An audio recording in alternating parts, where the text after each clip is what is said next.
욥기 34장 28절부터 마지막 37절 말씀까지입니다. 자, 오늘 이제 보시게 될 이 본문의 내용은요, 사실 우리 성경과 굉장히 방향이 달라요.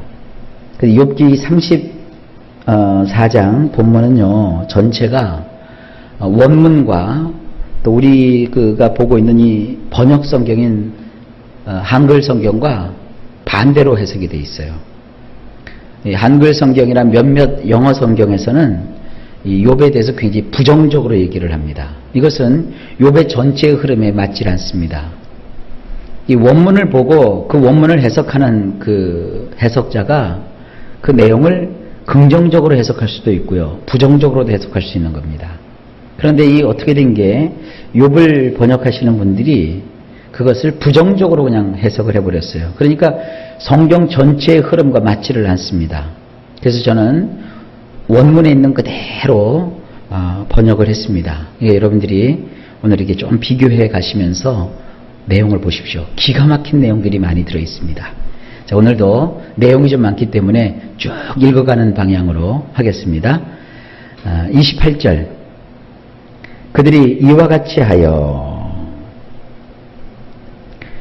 가난한 자의 부르짖음이 그에게 상달하게 하며 빈궁한 사람의 부르짖음이 그에게 들리게 하느니라. 원문이 이렇습니다. 낮아지게 된 자는 그분을 향하여 상달될 때까지 부르짖게 되느니라. 여러 괴로움으로 부르짖을 때 그분이 들으시느니라. 욥에게 지금 이제 설명을 해주는 거예요. 욥아, 하나님은 그렇게 네가 생각하는 것처럼 매몰차신 분이 아니다. 까닭 없이 이유 없이 너를 막 괴롭히시는 분이 아니다. 하나님은 어떤 분이시냐? 사람이 이제 낮아지게 되면 하나님을 향하여 부르짖게 되죠. 여러분 그렇지 않습니까?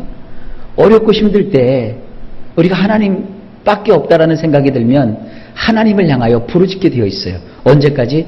내 기도가 하나님께 상달될 때까지 부르짖게 되어 있어요. 근데 부르짖을 때 그냥 부르짖어요? 마음의 괴로움이 많죠. 그죠?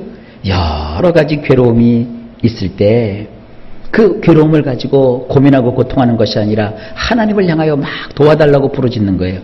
여기서 나오는 이 부르짖음이라는 것은 도움을 청하는 부르짖음입니다. 하나님께 도움을 청하며 부르짖게 되면 하나님은 어떻게 하신다?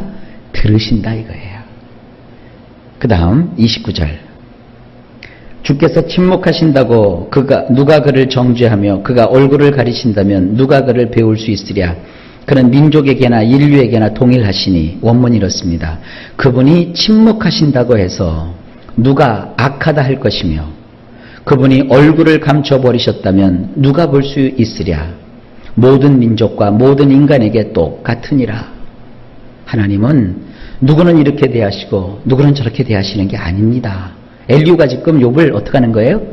혼내키는 게 아니라 납득시키는 거예요. 설득시키는 거예요. 누구의 역할입니까? 이것이 중보자의 역할이에요. 중보자. 예를 들어서 여러분이 이제 부동산 중개인이라고 합시다.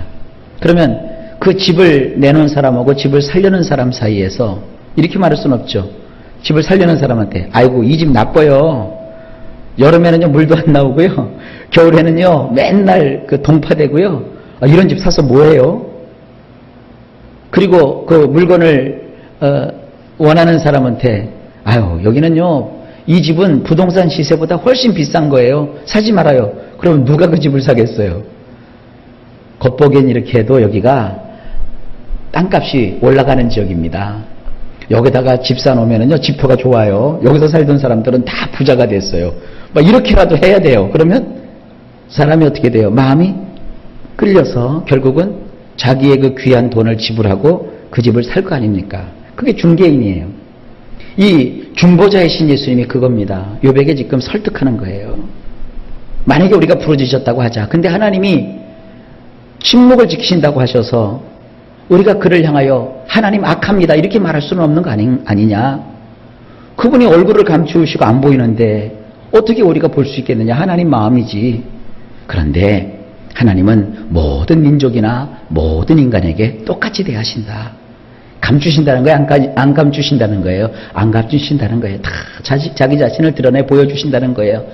들으신다는 거예요? 안 들어주신다는 거예요? 들어주신다는 거예요. 그러니까 욥아, 하나님은 들으시는 하나님이시다 하고 지금 엘리후가 욥을 타이르고 있는 거예요.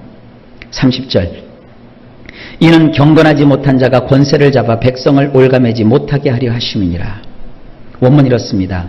불경스러운 사람이 왕 노릇하지 못하도록 백성이 덫에 걸리지 않도록 하시느니라. 여러분, 백성들이 악한 왕을 만나서 괴로움이 그 가운데 차가지고 하늘을 향하여 부르짖습니다. 하나님, 우리가 너무나도 이 땅에서 못 살겠습니다.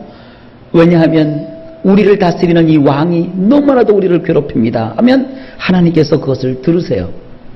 그래서 그 불경스러운 하나님을 경외하지 않는 왕이 악하게 행하여 백성들을 도탄에 빠뜨리는 것을 하나님이 계속하게 하지 않습니다. 정권을 바꿔버리시든지 천재지변을 일으키게 하셔서 그 왕좌에서 그가 내려오게 하신다든지 큰 사고를 만나서 더 이상 그가 왕 노릇을 하지 못하도록 하나님이 하신다는 거예요. 그리고 자기 백성들, 그 백성들이 덫에 걸리지 않도록 하나님 하신다는 거예요. 어느 때 부르짖어 도와달라고 할 때 하나님께서는 들으신다는 거예요. 31절. 그대가 하나님께 아뢰기를 내가 죄를 지었사오니 다시는 범죄하지 아니하겠나이다. 원문 이렇습니다. 과연 애를 향하여 그가 말하기를 내가 지었나이다. 나는 부정한 짓을 하지 않겠나이다 하며 내가 지었나이다. 나는 부정한 짓을 하지 않겠나이다. 자기 자신을 이제 인정하는 거예요. 내가 어떤 나쁜 짓을 내가 했습니다. 나는 부정한 짓을 하지 않겠습니다. 더 이상은 부정한 짓을 하지 않겠습니다. 이렇게 그가 말을 한다면, 우리 성경은 이상하게 번역을 해놨죠. 이건 오역입니다. 자, 32절입니다. 내가 깨닫지 못한 것을 내게 가르치소서. 내가 악을 행하였으니 다시는 아니하겠나이다 하였는가? 원문 이겁니다. 내가 보지 못한 연고이오니 당신께 없어 나를 가르치소서.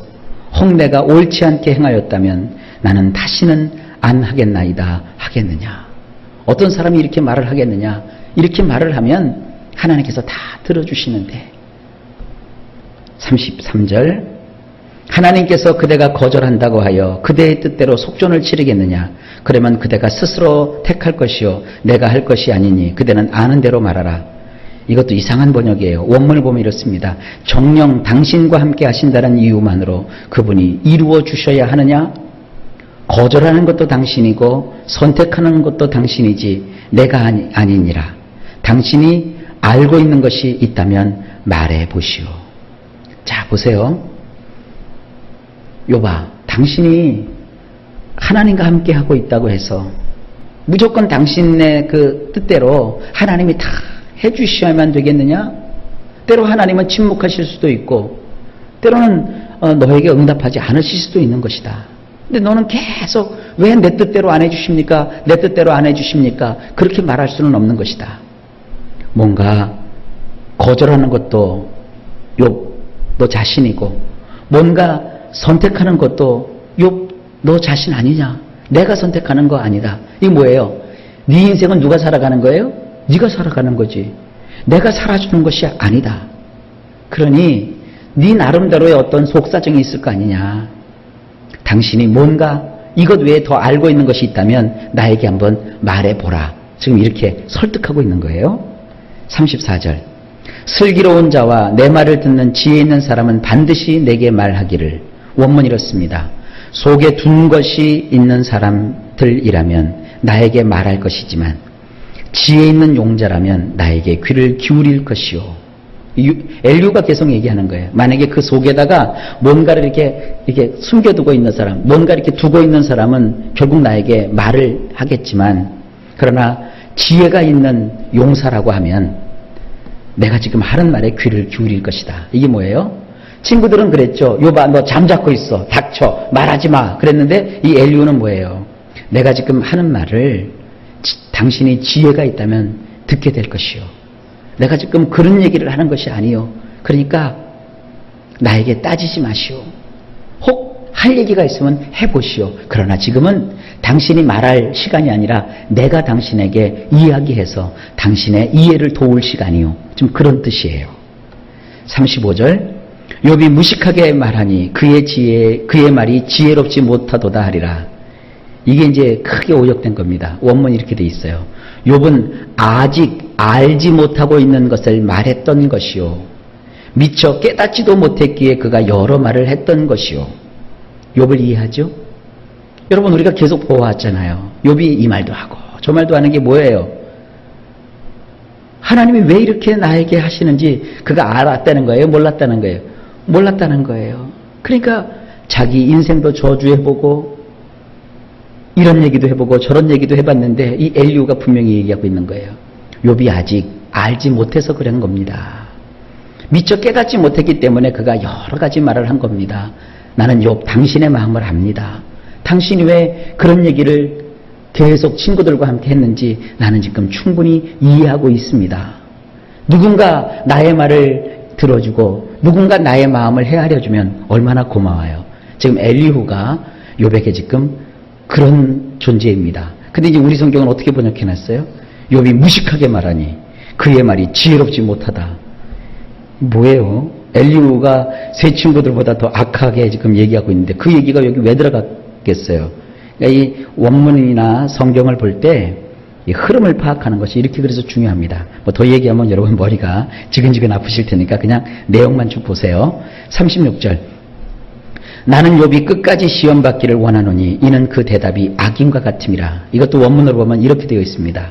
내가 바라기는 욥이 검증을 받아 마침내 승리하기에 이르는 것이요, 환난을 겪는 사람들 사이에 여러 가지 대답이 되었으면 하오. 굉장히 중요한 얘기죠. 지금 엘리후는 욥이 시험받기를 원한다고 우리 성경은 되어 있지만 이건 그런 게 아닙니다. 이 시험은 뭐냐면 검증을 받는 거예요. 검사를 피라는 거예요. 그러니까 욥이 검증을 받아 마침내 어떻게 해요? 합격점에 이르기를 내가 바란다는 거예요. 여러분, 우리가 어려움 당하고 힘겨운 일을 만날 때 우리 예수님께서 우리를 향하여 어떤 마음을 가지고 계실까요? 바로 이런 마음을 가지고 계시는 거예요. 예수님은 여러분들이 검증을 받아 마침내 승리하기에 이르기를 원하시는 분이십니다. 그래서 욥이 이제 훌륭하게 이 환난을 이기면 결국 후대에 환난 겪는 사람들 사이에 뭐가 되는 거예요? 대답이 되는 거예요. 그래서 신약성경에 보면 주님이 뭐라고 하셨어요? 욥을 배우라. 욥의 인내를 너희가 알지 않느냐. 또 야고보서에 보면 뭐라고 되어 있어요? 또 성경 여러 곳곳에 뭐라고 되어 있어요? 욥처럼 너희도 인내하라. 또 농부가 좋은 열매를 바라보며 그 여름 무더위를 잘 겪고 견디고 이기듯이 너희도 그렇게 농부의 인내를 가지고 삶을 참아 견뎌봐라. 그렇게 말하고 있지 않습니까? 그 좋은 본보기가 뭐예요? 욥입니다. 그러니까 이렇게 말씀을 아니까 신약 성경이 이렇게 열리죠. 구약을 모르면 신약을 잘 깨달을 수가 없습니다. 자, 오늘의 마지막 구절입니다. 그가 그의 죄에 반역을 더하며 우리와 어울려 손뼉을 치며 하나님을 거역하는 말을 많이 하는구나. 36절을 그렇게 욥을 나쁘게 번역을 해놓으니까 37절 같이 이렇게 귀한 말씀을 이런 식으로밖에 표현을 못하는 거예요. 원문을 보면 이렇게 돼 있어요. 정녕 그가 길을 잃었기에 자칫 거역을 더 할 뻔했던 것이니 우리들 생각에 그가 손뼉을 친다 한 것이고 많은 말들을 그가 엘에게 했던 것이니라. 자, 엘리후가 딱 개입했을 때의 그 시점을 여러분 기억하시죠? 욥이 하는 얘기가 계속 이제 반복되려고 하잖아요. 맨 마지막에 욥이 뭐라고 합니까? 나는 모르겠다. 창조주이신 그분이 왜 나를 이렇게 대하시는지 나는 모르겠다. 내가 이런 일을 겪을 만한 죄를 지은 적도 없고 내가 이렇게 악한 자처럼 취급을 받을 이유도 없는데 왜 하나님께서 침묵하시고 나에게 이렇게 대하시는지 나는 모르겠다. 여러분, 그 다음 단계가 되면 뭔지 아십니까?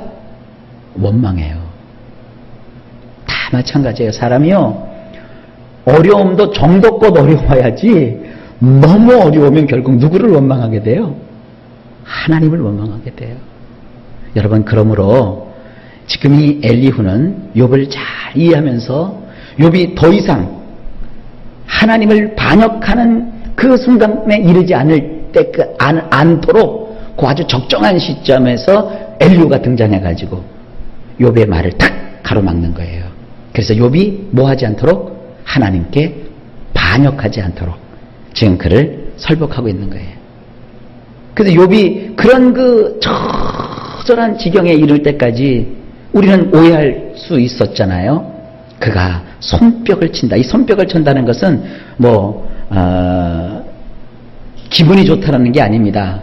왜 우리 그런 말 하잖아요. 누가 도둑질을 하면 뭐라 그래요? 손발이 척척 맞는군 그러죠.